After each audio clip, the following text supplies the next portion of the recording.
ओडिशा सरकार जंगल और परिवेश विभाग तथा सेंटर फॉर एनवायरनमेंट स्टडीज तरफ बाबा मुकुंद दास सरकारी उच्च विद्यालय आनुकूल्य रे सबुज महोत्सव एवं सामूहिक शपथ ग्रहण और वृक्षरोपण तथा परिवेश सचेतनता अनुष्ठित हो जाइछि। विशिष्ट परिवेशविद प्रमोद कुमार दास को संयोजन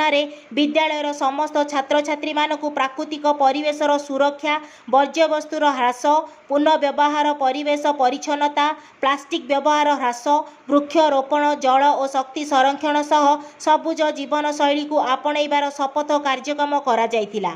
विद्यालयर प्रधान शिक्षक प्रसन्न कुमार बारिक अध्यक्षतार अनुष्ठित सचेतनता सभारे उद्घाटक भावे सरपंच हिमांशु नारायण मल्ल, मुख्य अतिथि भावे धलापड़ा आंचलिक साधारण संयोजक नरेंद्रनाथ साहू, मुख्य वक्ता भावे विद्यालयर इको क्लब संचालिका साई प्रज्ञा प्रियदर्शनी, सम्मानित अतिथि भावे वरिष्ठ शिक्षयित्री स्वर्ण पारिजात साहू, शिवप्रसाद परिड़ा, सस्मिता स्वाई, शर्मिष्ठा बारिक, एम मोहम्मद, मनोज कुमार स्वाई, इच्छा नायक प्रमुख योगदान करी सबुज पृथ्वी गढ़ी तोलिबारे समस्त को सकारात्मक सहयोग कामना करथिले। Bureau report BTV।